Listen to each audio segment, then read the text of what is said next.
Welcome to Breaking Business Barriers, Jared. It's episode number 99. This is Brent Duhame along with my co-pilot, Jared Ty. How you been doing, Jared? I'm doing great, man. How are you, Brent? You know what? I'm staying dry. It's a little Yeah, rainy here in North Texas on this day. We'll take it because as the summer gets in front of us, it'll probably shut off and we won't see it until this fall. isn't that true? We're fortunate to have a friend of mine, someone I've known through kids sports. So those of you that probably are coaching and or attending youth sports, it's amazing the friends that you build up over time. I really relish those friendships and watching these little kids grow up to be adults. And not to age myself a little bit, but well, I will. Rex and I, at least, we saw little guys who were barely waist high, all the way to now they're in college and some beyond that. So, Rex, how you doing, man? I'm good. Thanks for having me. Yeah, it's great. So let's talk a little bit about Rex. Now, this may take me a while because Rex has quite a well. Let's just talk about a resume. First of all, he's super duper humble. But let me tell you a little bit about Rex, and I think you'll gain to appreciate Rex's journey up until this point. Now I'm going to abbreviate it because if I did it would take 30 minutes just talking about everything that he's been involved in. But following, I believe it was SMU, right? You went to SMU? I did. I started my first 2 years at a community college, and then I transferred into SMU on an academic scholarship. Most of which would only be a dream for people like myself, so that's pretty awesome. You had a minor as well. So you're a major in business and you had a minor in Latin studies? Latin American studies, yeah. Yeah, cool. Just a underachiever there. So that was in 1996. So Rex started college when he was, his 2-year program when he was about 10. pretty sure of that. Along these lines, out of college, Rex had a few embers burning, but in 98, I think you were president of Virtual Village. Is that correct, Rex? That's right. Yeah, I had started a company that had built software to automate the business itself. And I ended up using the software to purchase part of Virtual Village. So I was 25 years old and I became the CEO of Virtual Village. We had offices in Dallas, London, and Sydney. So it was a heck of an experience for me. Wow. I was CEO of my own lawn mowing company in college, Rex, so, that does a lot of that too. And then also, you sold that company. Was that company sold in 2000? It was sold to a company in Germany called Jobs and Adverts. They became monster.com later. Oh, is that it? Yeah. Wow. Cool. And then from there, founder of Resulty Universal, right? Yep. IT services business. Yep. And you spent you were building that over the course of what, 10 or 11 years? Yeah, I'm ready. 10 years and 7 months to be exact, I think. All right. My homework was close. Counting.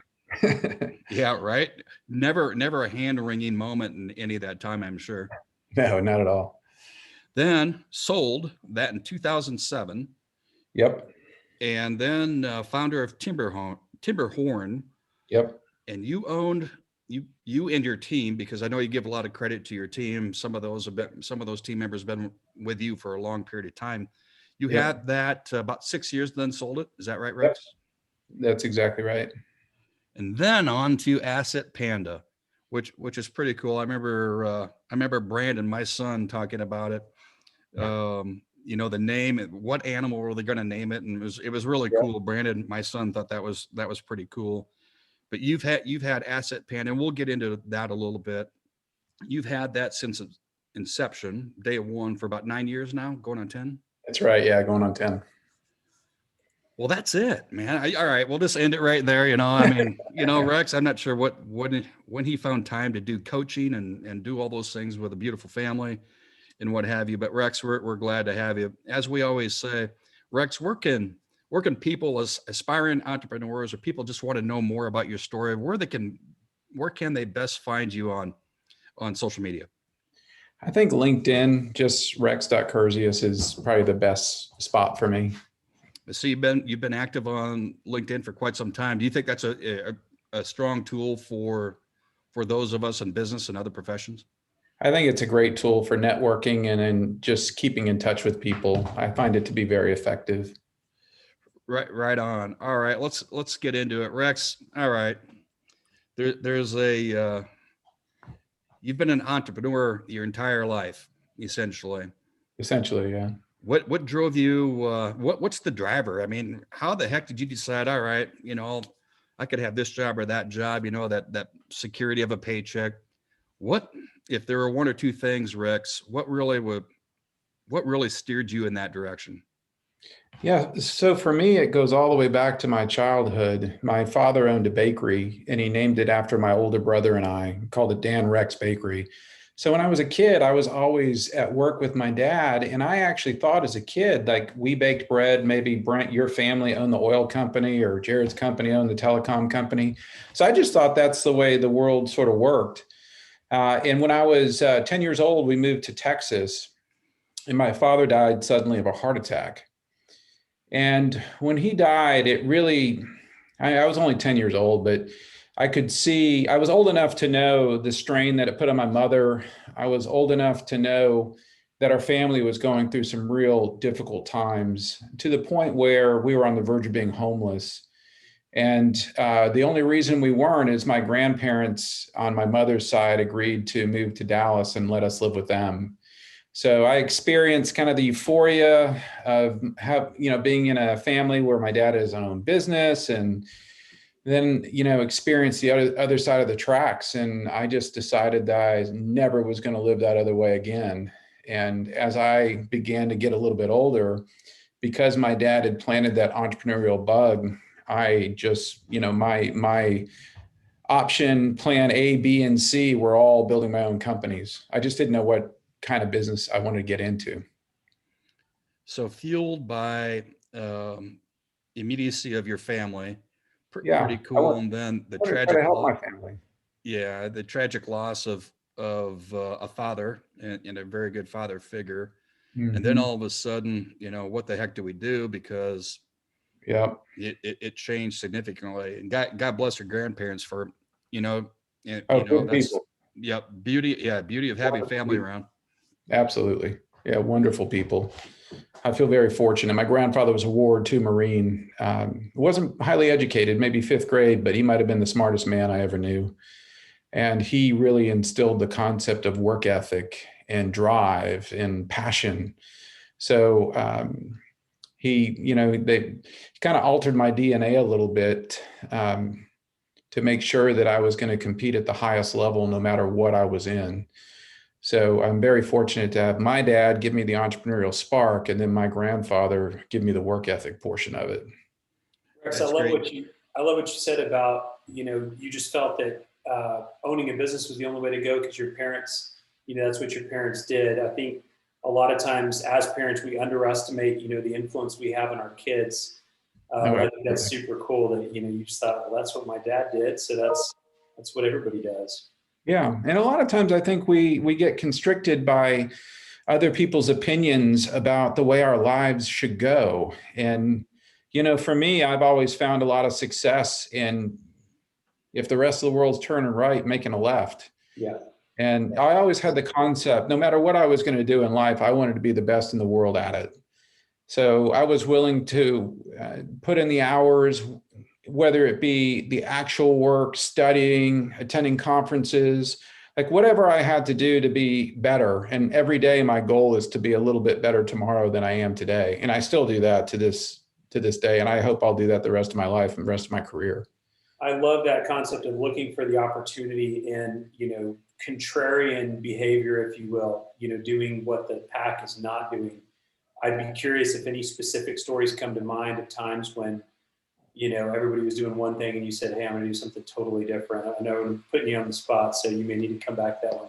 Yeah, no worries. Like every business that I've had, I've taken that approach to the business. So when I was in my IT services business, I focused really heavily on technology, where we were automating the process of gathering information on potential consultants or have them paying or entering their information on timesheets. We always tried to be as early as we possibly could with new iterations of technology there, where we could package our services and kind of bundle them with an entire experience that you get. So not only do you get great consultants, but you get this concierge service that's all online and easy to use. And then my other businesses, very similar stories. And then Asset Panda, it was basically making bets on the future of what technology would look like with the biggest players in tech. So like Apple and Google and Amazon, trying to follow where their platforms were most likely headed. And then just looking at the incumbent industries and seeing the issue that, or the incumbent vendors and seeing the issues they would have if those applications were to get significantly better in a fairly short period of time. And as it played out for Asset Panda, that's exactly what happened. So we're competing against like microcomputers, mini computers that do scanning that are expensive. The bet was basically that iPhone would get so good that, and the camera system would get so good that you wouldn't be able to tell much of a difference between the speed and accuracy of an iPhone versus a purpose-built mini computer. So that's essentially what happened with us. We were early in the game, probably 2 years into development. And once autofocus became a feature on the iPhone, it was like pouring gas on the, on a fire. Rex, why don't you explain a little bit about, I find it fascinating what you build. I've been fortunate enough to just know a sliver of it early on. Why don't you explain a little bit about what Asset Panda, again, you touched on it right there from the start, and then bring us to where you are today. What's it do? So Asset Panda is a highly configurable platform. In its most common use case is tracking assets. So for a school, it might be Chromebooks. For a farm, it could be tractors. For a nuclear waste agency, it might actually be the shipments themselves. It just depends on the use case. Where we accelerate and where we do really well are in niche service offerings or niche clients where they have very specific workflows that they want to follow. So they can't find a purpose-built application that'll follow that. And we found as well that most of the companies started with the procurement of an asset and then the disposal of an asset, but the middle ground is very different depending upon the client. So we work on perfecting the middle ground of managing those assets to make it quicker, faster, and easier and more accurate for our clients. That's essentially what we do. We track things. That makes my head spin.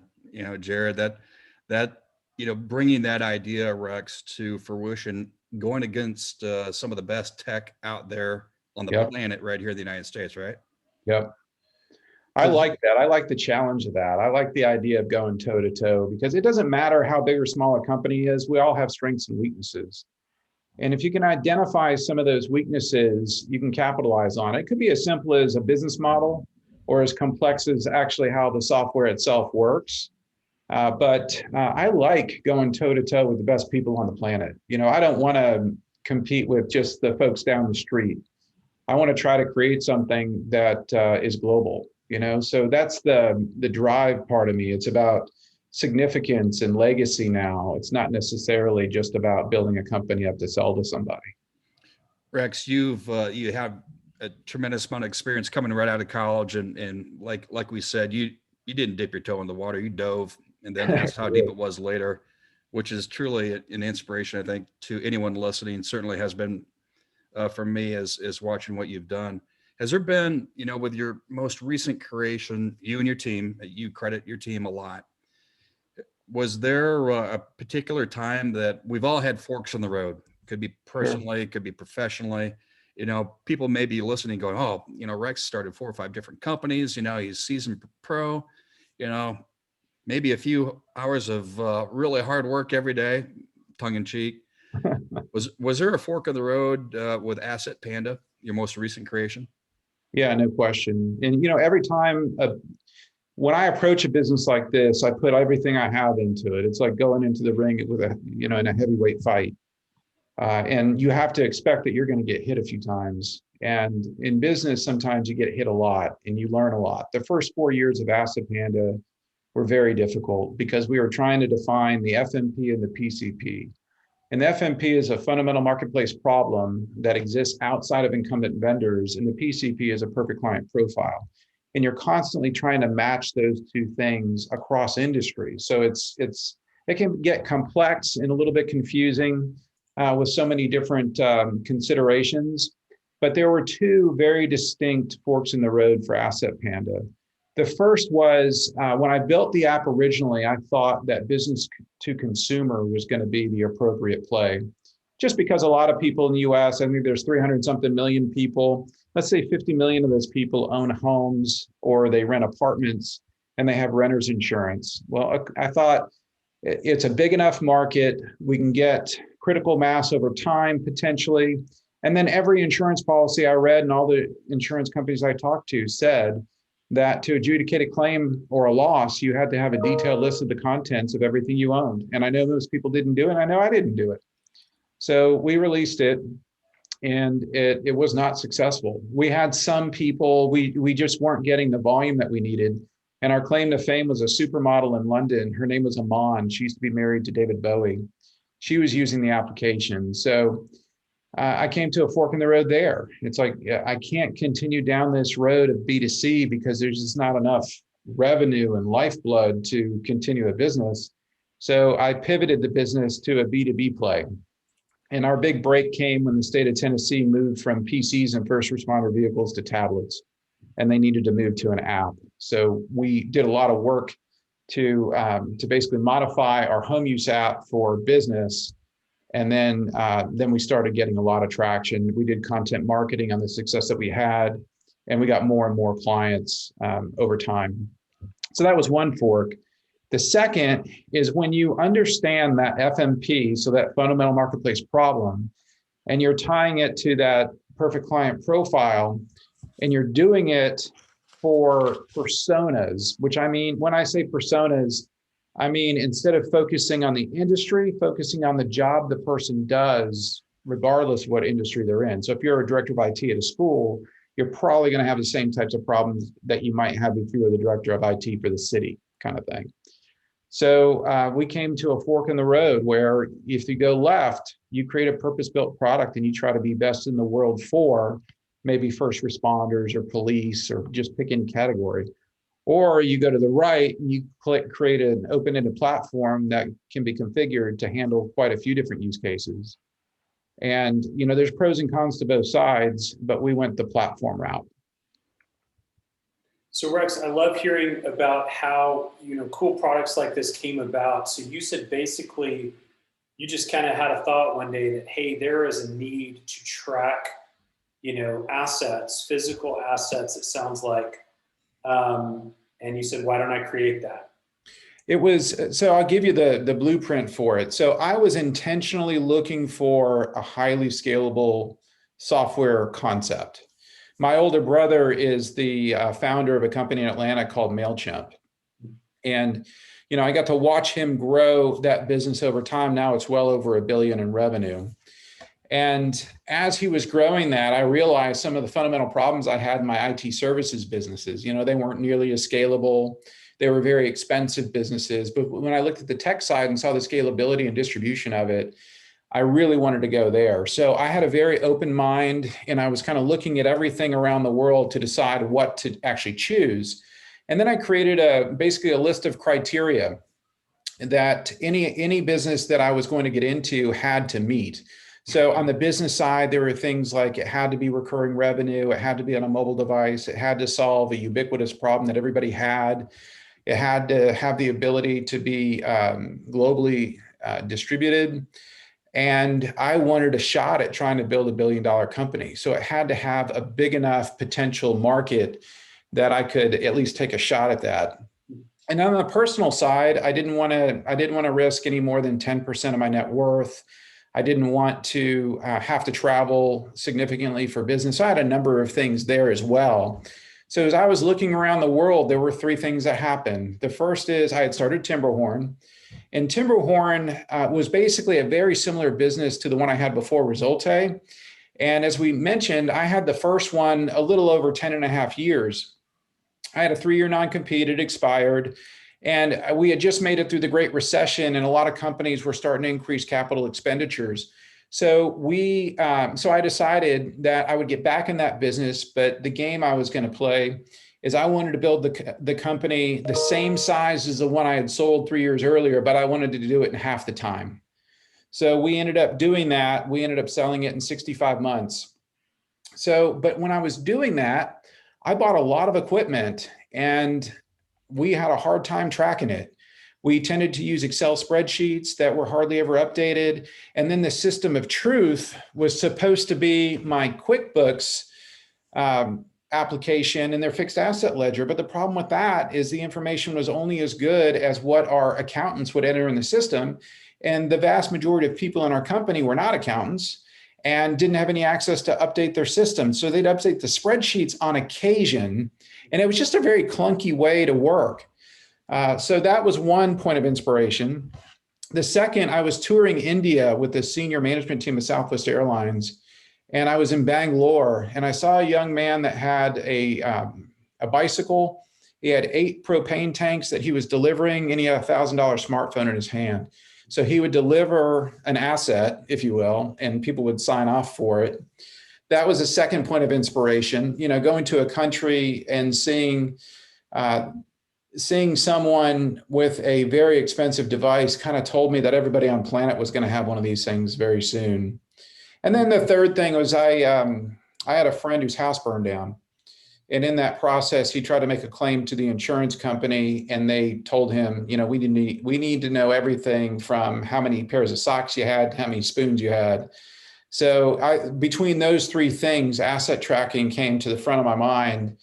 And then I started using a technique called mind mapping, where you take a concept and you start building out ideas based on the concept. So asset tracking and how could you improve it. So I was constantly looking for ways to improve it through mind mapping.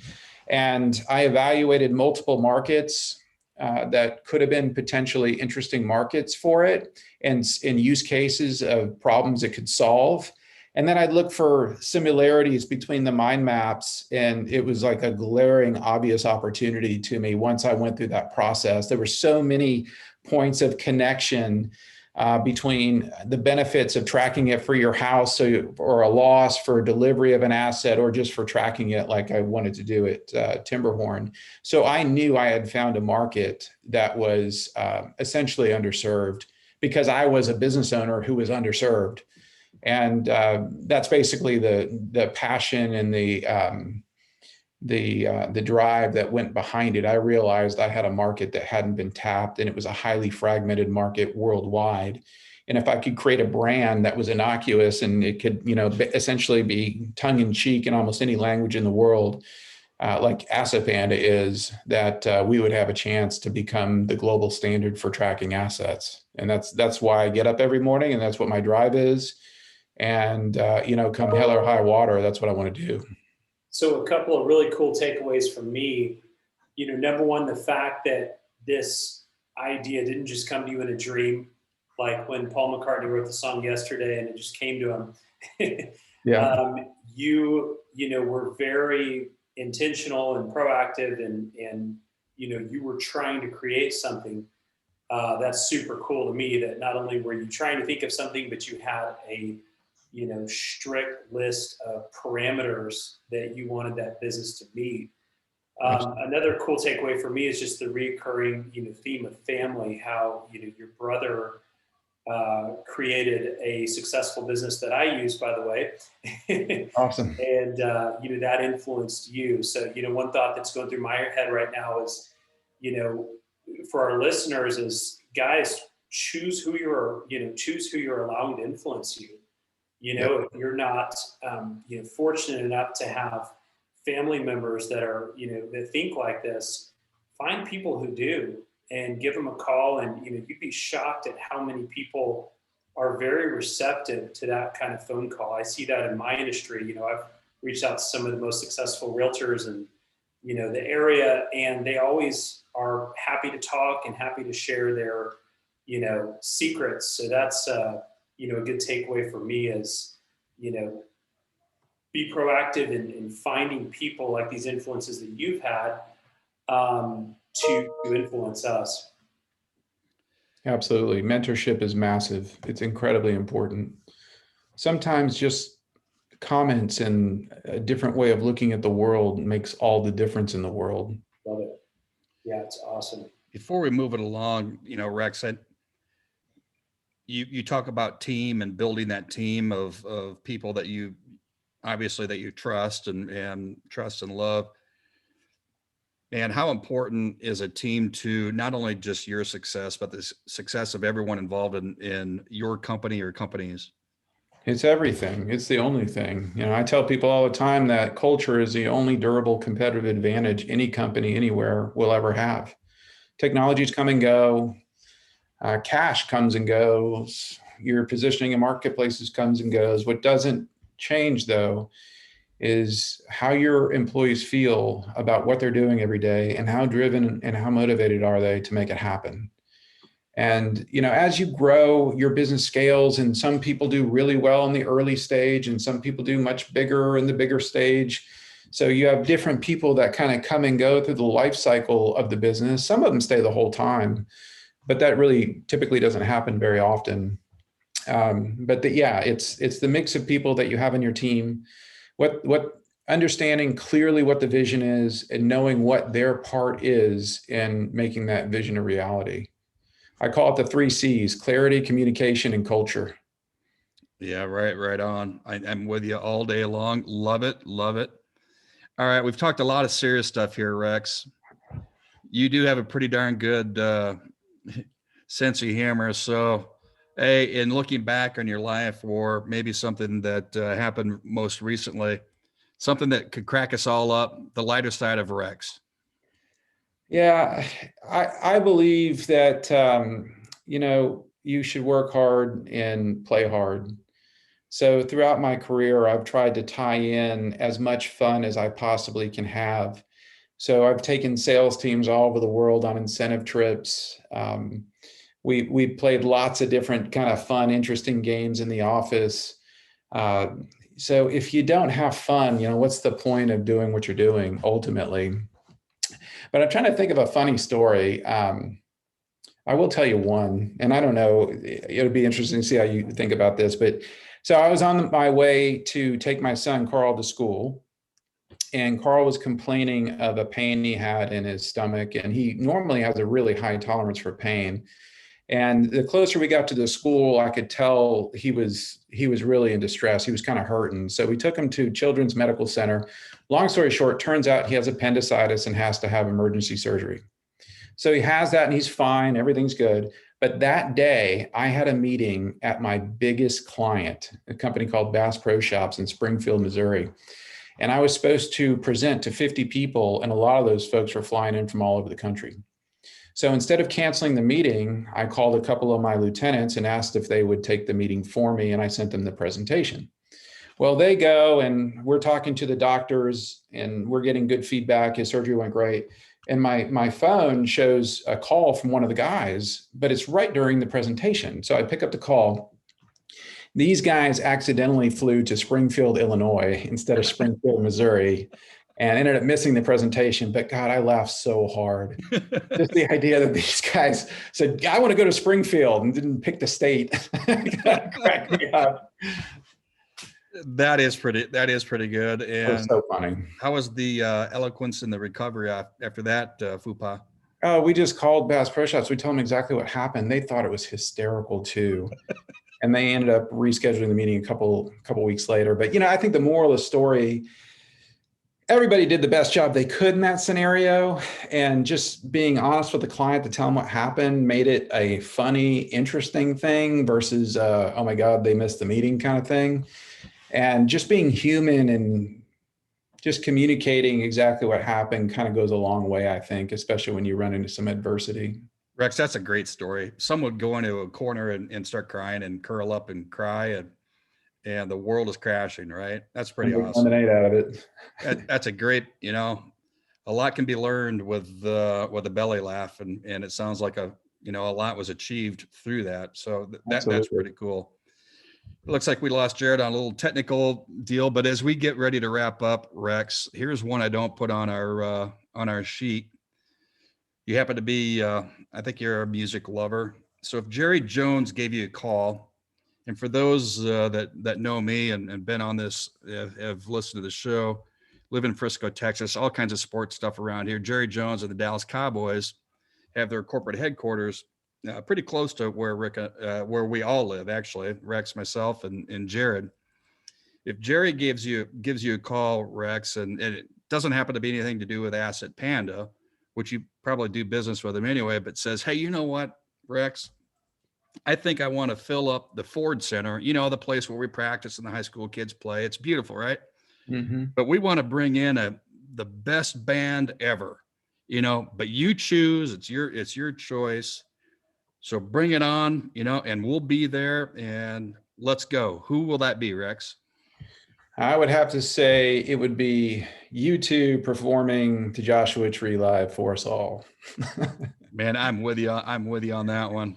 That would be awesome. That would be my choice. And my partner's back here. He's only heard that question a few times, Rex, and he's a musician himself and sings and plays all kinds of instruments. So that was kind of the inspiration why asking that finally after 90 some odd episodes. Well, that's cool. Hey, Rex, are there any books and or podcasts are popular these days? Anything that you like to recommend to anyone that's listening today? Sure. So one of my favorite business books is Good to Great by Jim Collins. I love the comparison of two similar businesses with almost identical opportunities, and one achieves amazing things and the other one stays kind of flat. And what's the difference between the two? I think that's fantastic. Old school books like How to Win Friends and Influence People, I think are fantastic. There's some psychological books, one that comes to mind, Inside the Magic Shop. As entrepreneurs, we take on a lot of stress, and in my case, I put my goals like really, really big. So I have to be really careful about the kind of things that I let into my brain and the kind of things I think about. And I think it's really helpful too, as entrepreneurs, to have sources like that book to help us put things in perspective and make sure we're focusing on the right things. Because a lot of times in life, especially now with social media and all the noise we get in this world, it's really easy to get distracted. So I would say Inside the Magic Shop, How to Win Friends and Influence People, and Good to Great by Jim Collins are three of my favorite. Awesome. And thanks for those recommendations. I've not read Inside the Magic Shop, so I'm going to jump on. It's a good read. It's a good read. I'm going to be all over that. Hey, Jared, as we're wrapping up, we lost you there for a little bit, you're probably trying to ghost us, but hey, you're back. Anything, Jared, before we wrap it up with Rex? Yeah, really enjoyed this. Rex, I got a question for you. When you start a business like Asset Panda, is there a hope or a plan to build it and sell it? Or is there a thought that, hey, this is something I want to do long term? Or is it more just, hey, I want to build this, awesome company, and what happens from there happens? So each one of them is different. So Resulte, I started that business and I really spent the first 4 or 5 years trying to figure out how to be in business and how to be an entrepreneur. And then I figured out how to scale a business and somebody would want to buy. Timberhorn was very much a mercenary approach. I knew exactly what I wanted to build and I knew I wanted to sell it within 60 months. Asset Panda is very different. Asset Panda is a business that doesn't have any of the restrictions that typical businesses have. Like, for example, my services businesses, they were all about concentration in markets. And once you got above a certain amount of revenue, you had to basically go to other markets because you couldn't confuse your supply and demand. You're either recruiting from people or you're placing people in. So by definition, half the market is kind of off limits for your business. So with Asset Panda, it's evergreen. I mean, we do business in every state, every territory, in 46 countries. So our business model is all about scale now and how to make things simpler and easier to use. So I think Asset Panda can be a unicorn kind of company. And at this stage of my life and my career, that's what I'm focused on. I want to try to turn the business into a unicorn. That is, it's hard Awesome. to end on anything better than that, Rex. And man, goosebumps, even for this old guy. It's fun doing this. And this is why, one of the reasons why Jared and I get to do this. We get to share your story, inspire, whether they're kids coming out of high school or college, or someone that's been in that W-2 job for 10 or 15 years is thinking that maybe they should break through a side hustle, or maybe just drop it all and go. Absolutely. Now, thank you for having me on your show. Yeah, love it. All right. This is Brent Duhame, your host, and Jared Ty, co-host of Breaking Business Barriers. This is episode number 99. Rex, thanks again so much, providing some direction to our Thanks, guys. listeners. Love it, man. Take care. Thanks for having me.